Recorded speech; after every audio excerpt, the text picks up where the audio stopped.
যেই লোকের ছবি আপনারা এই জায়গায় দেখতে পাচ্ছেন, এই লোকের নাম পরাগ আগরওয়াল। ভারতীয় বংশোদ্ভূত একজন ইঞ্জিনিয়ার, স্ট্যানফোর্ড থেকে পিএইচডি করেছে। 2022 সালে এই লোককে টুইটার থেকে বরখাস্ত করা হয়েছিল। কে বরখাস্ত করেছিলেন জানেন? পৃথিবীর সবচাইতে ধনী ব্যক্তি ইলন মাস্ক। বরখাস্ত হওয়ার মাত্র 2 বছরের মধ্যে এই লোক বিশাল একটা কাজ করে বসে। বরখাস্ত হওয়ার মাত্র 2 বছরের মধ্যে $2 বিলিয়ন একটা কোম্পানি দাঁড় করাই ফেলে। সবচাইতে মজার বিষয় হলো এই কোম্পানিতে বিনিয়োগ করেছে সেকুয়া ক্যাপিটালস। আপনারা যারা সেকুয়া ক্যাপিটালসকে চিনেন না বা জানেন না, আপনাদেরকে বলি, এই সেকুয়া ক্যাপিটাল হোয়াটসঅ্যাপ, টুইটার, এমনকি গুগলের মতো প্রতিষ্ঠানকেও বিনিয়োগ করেছিল। মানে পৃথিবীর সবচাইতে বড় বিনিয়োগকারী প্রতিষ্ঠানগুলোর মধ্যে একটা হচ্ছে এই সেকুয়া ক্যাপিটালস। আসেন পুরো গল্পটা জানি, কিভাবে 2 বছরের মধ্যে $2 বিলিয়ন একটা কোম্পানি দাঁড় করায় ফেলাইছিল। 2022 সাল অক্টোবর মাস ইলন মাস্ক $44 বিলিয়ন দিয়ে টুইটার কিনলেন। আর কেনার প্রথম দিনই পরাগ আগরওয়াল সহ বড় বড় কর্মকর্তাদের তিনি বরখাস্ত করলেন। বাট সবচাইতে মজার ব্যাপার কি জানেন? বরখাস্ত করার আগের দিন পর্যন্ত অপেক্ষা করলে পরাগ আগরওয়াল $200 মিলিয়ন পাইতেন, মানে সেভারেন্স হিসাবে, চাকরি চলে যাওয়ার ক্ষতিপূরণ হিসাবে। মানে যদি একদিন পরে এই পরাগ আগরওয়ালের চাকরিটা চলে যেত। ইলন মাস্ক যেহেতু খুবই বুদ্ধিমান আর ট্যালেন্টফুল ব্যক্তি, তাই তিনি একদিন আগেই সকল কর্মকর্তাদের, বড় বড় উপরস্থ কর্মকর্তাদের চাকরি খাইয়ে দিলেন। কিন্তু পরাগ আগরওয়ালও তো আর কোনো সাধারণ মানুষ না। তিনি আদালতের কাছে গেলেন এবং ইলন মাস্কের বিরুদ্ধে $128 মিলিয়ন একটা মামলা করলেন। এবং এই পুরো 2 বছর যাবৎ এই মামলা চলতে লাগলো। অক্টোবর 2025 এই মামলার রেজাল্ট বের হলো এবং পরাগ আগরওয়াল সেই মামলায় জিতল। ইলন মাস্ক তার ক্ষতিপূরণটা পূরণ করে দিল, কিন্তু এক্স্যাক্টলি কত টাকায় পূরণ করা হয়েছে সেটা প্রকাশ করলেন না। কিন্তু পুরো যে এই 2 বছর মামলা চলছে, এই লোক মানে পরাগ আগরওয়াল তিনি কিন্তু বৈশা ছিলেন না, তিনি নতুন একটা কাজ শুরু করলেন। 2024 সালের শুরুতে পরাগ নতুন একটা ওয়েবসাইট তৈরি করলেন, দ্য প্যারালাল ওয়েব সিস্টেম। এখন আপনার কাছে প্রশ্ন আসতেই পারে যে এআই আসলে কাজটা করে কি? আপনারা তো জানেন যে বর্তমান সময়ে এআই পুরো দুনিয়া উল্টাই পাল্টাই দিতে আছে।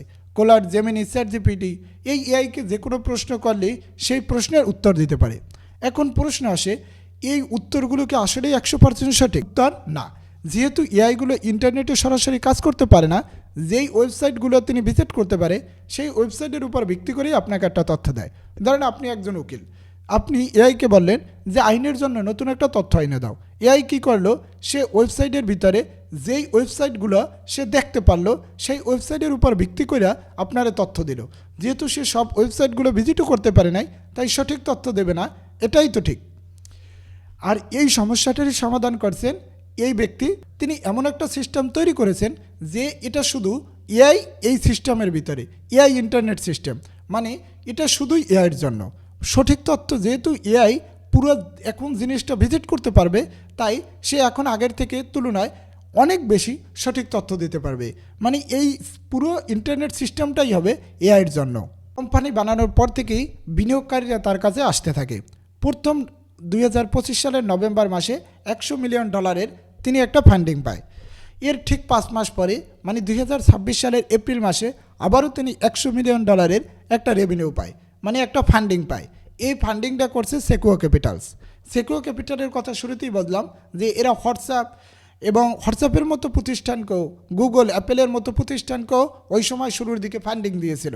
মানে এরা এমন এমন কোম্পানিকে বা এমন এমন জিনিসকে ফান্ডিং দেয় যারা ভবিষ্যতে খুব ভালো করবে এমনটা।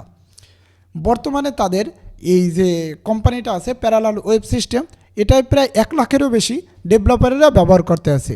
হারবে, কেলভিনের মতো বড় বড় প্রতিষ্ঠানগুলো তাদের বর্তমানে ক্লায়েন্ট আছে।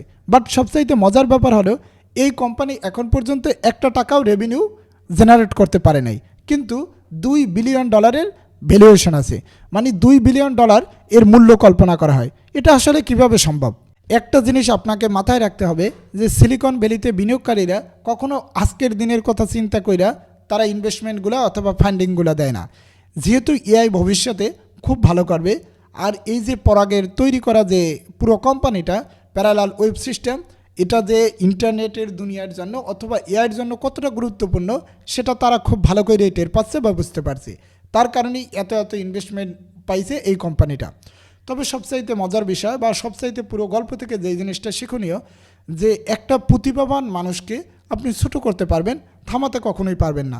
ইলন মাস্ক যদিও এই পরাগকে বরখাস্ত করেছিলেন, কিন্তু সে 2 বছরের মধ্যে $2 বিলিয়ন একটা কোম্পানি দাঁড় করাই দেখাইছে।